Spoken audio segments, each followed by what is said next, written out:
Hello, good morning everyone.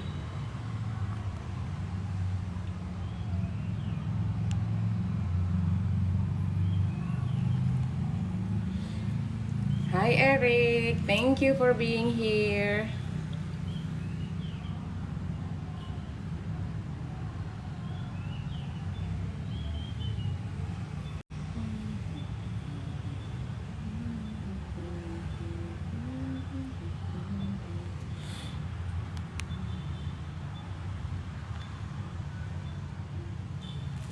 So can we just get started with our lesson this morning, guys?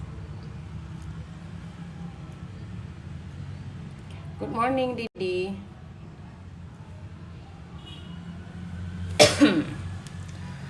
Okay, so good morning everyone. Good morning. Welcome to my live stream. Yeah, just like what I have promised you yesterday, that this morning we will be discussing TOEFL structure part, yeah, TOEFL structure section. Especially, we will discuss about skill 5. Yeah, skill 5 is gonna be about coordinate connectors.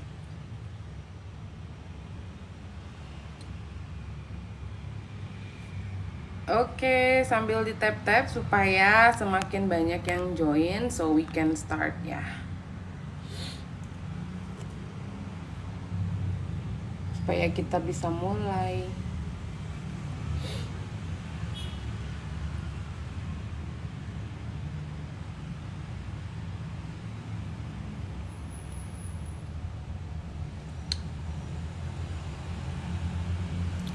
Oke, udah ada 10 orang, kita mulai ya. Oh, 9, turun lagi. Rasanya kalau orangnya sedikit tuh nanggung banget, jelasinnya susah. Jadi kalau minimal 10 orang, nah enak kita mulainya.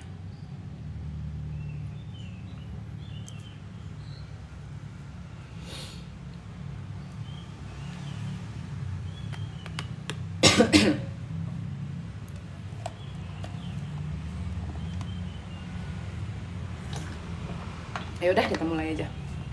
Okay, it's already 11 people here. Thank you so much everyone for joining me this morning. So we will be started our TOEFL structure discussion this morning. We will discuss skill 5 about coordinate connectors. Okay? Jadi, apa itu coordinate connectors? Connectors itu kan kata hubung ya. Connector itu kata hubung. Nah, yang termasuk ke dalam coordinate connector. Jadi connector itu ada pembagiannya lagi gitu. Ada coordinate connector, terus nanti di skill ada adverbial clause connector gitu, banyak. Nah, jadi yang ini di skill 5 ini we will be specifically talking about coordinate connector.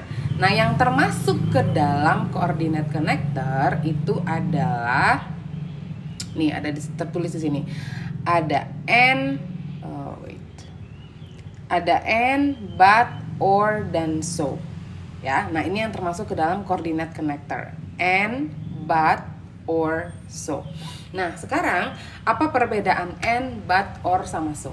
Kalau and biasanya digunakan untuk to connect two parallel ideas, ya, to connect two parallel ideas, untuk connect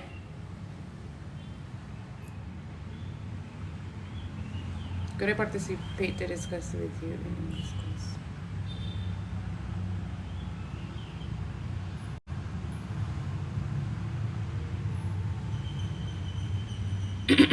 Jadi and itu digunakan to connect to parallel ideas. Kalau but digunakan untuk apa? But untuk to connect to contrasting ideas.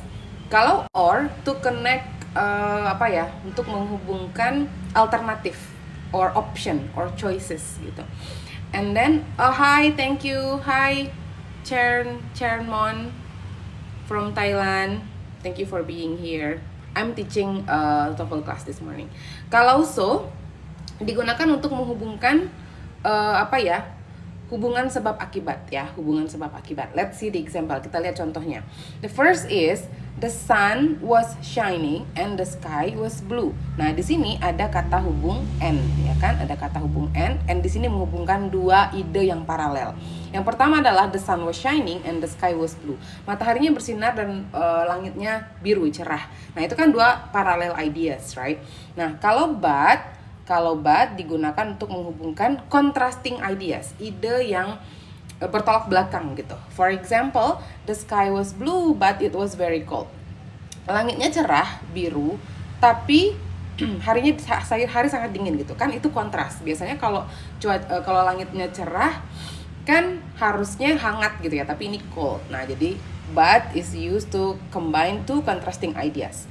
And then or itu digunakan untuk combining alternatif, pilihan or option ya. For example, it may rain tonight or it may be clear. Ya, malam ini bisa aja hujan atau cerah. Ya, pilihan gitu kalau or.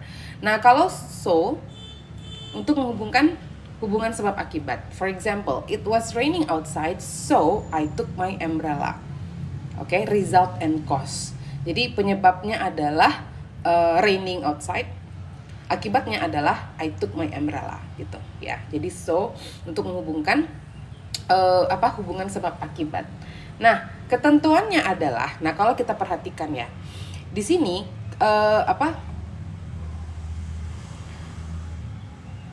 yang dihubungkan dengan coordinate connector ini and, but, or sama so, masing-masing kalau dia menghubungkan klausa, maka masing-masing klausa harus memiliki subjek dan verb gitu ya.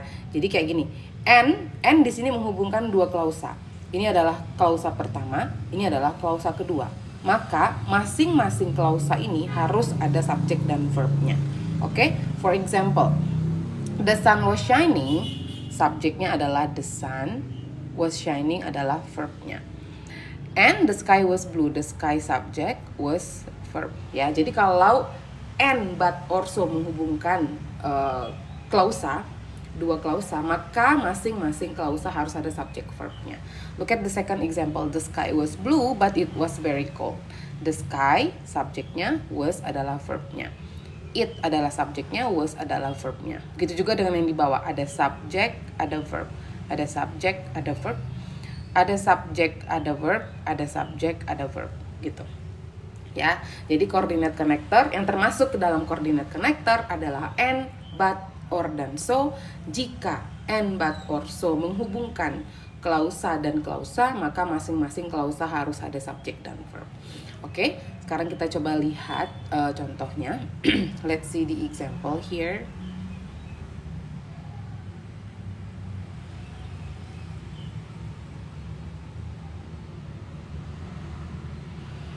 Example, I forgot my coat, blah blah blah, I got very cold.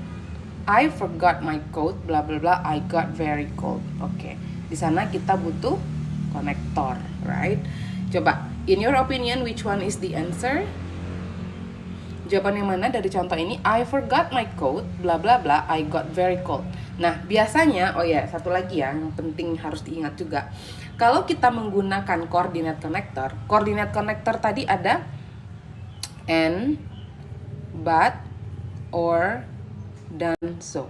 Ya, kalau ada and, but, or, so, kalau ada coordinate connector, maka sebelum coordinate connectornya harus ada koma. Ya, itu udah ketentuan secara penulisan. Oke, so what is the answer? So, let's see. I forgot my coat, koma. Nah, di sini ada koma, terus blank. I got very cold. Masing-masing berbentuk klausa. Yang satu ada subject verbnya, yang kedua juga ada subject verbnya. Right? Maka di sini kita butuh konektor. Oke, maka the answer is so. Ya, I forgot my coat, so I got very cold. Menunjukkan hubungan sebab akibat. Oke, nah jadi ini adalah patternnya. Ini untuk patternnya, ya. Patternnya adalah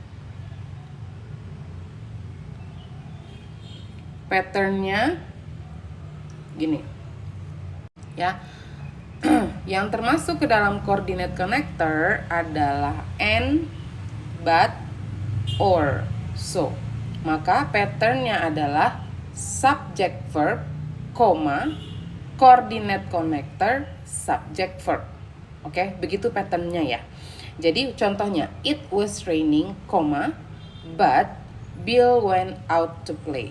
Harus ada koma sebelum coordinate connector. Oke? Jadi di masing-masing klausa, ini adalah klausa 1. Ini adalah klausa 1, ini adalah klausa 2. Masing-masing klausa harus ada subject verb gitu. Oke? Kemudian sebelum coordinate connector ada koma. Oke, itu udah ketentuan penulisannya. It was raining, koma, but Bill went out to play.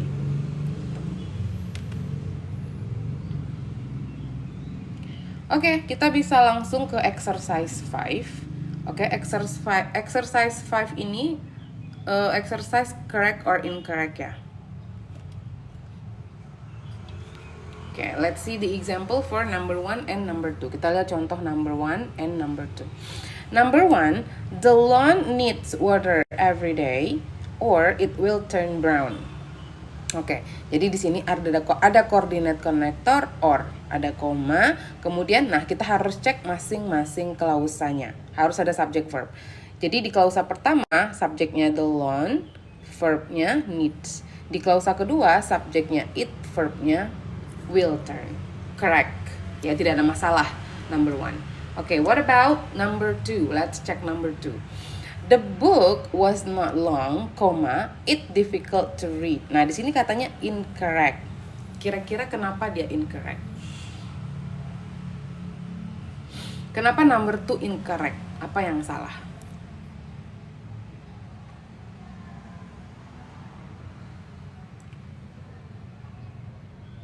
Ada to infinitive.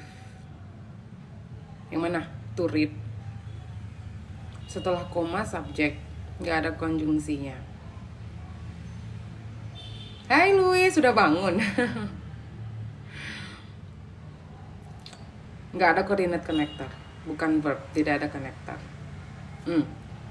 Ya, betul. Yang bilang tidak ada konjungsi, tidak ada konektor, tidak ada coordinate connector, that's right.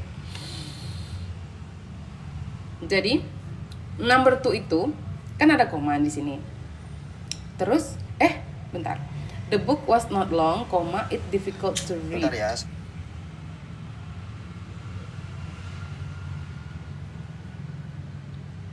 It difficult to read. Apa yang salah? Nggak ada konektor. Hanya konektor ternyata ada 2 nih. Ada 2 kesalahan di sini. Bukan verb. Setelah koma subjek ada to infinitive.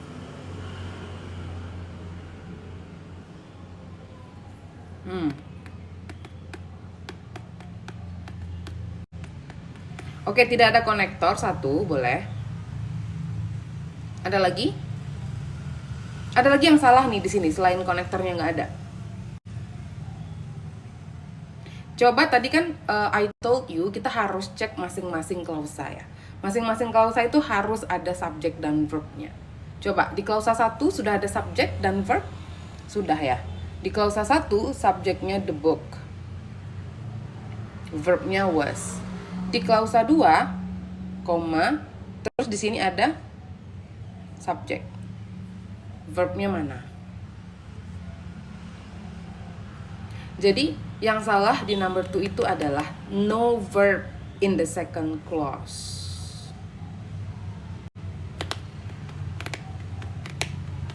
Kalau kita mau tambahkan konektor boleh. Konektor apa yang mau kita tambahkan di sana? The book was not long.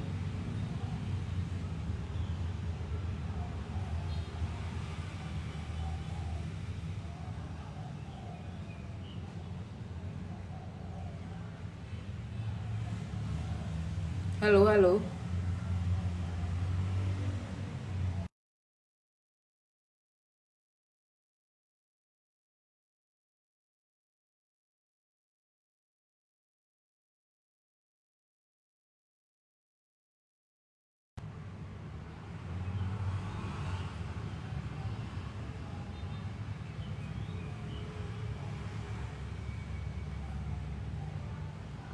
Halo.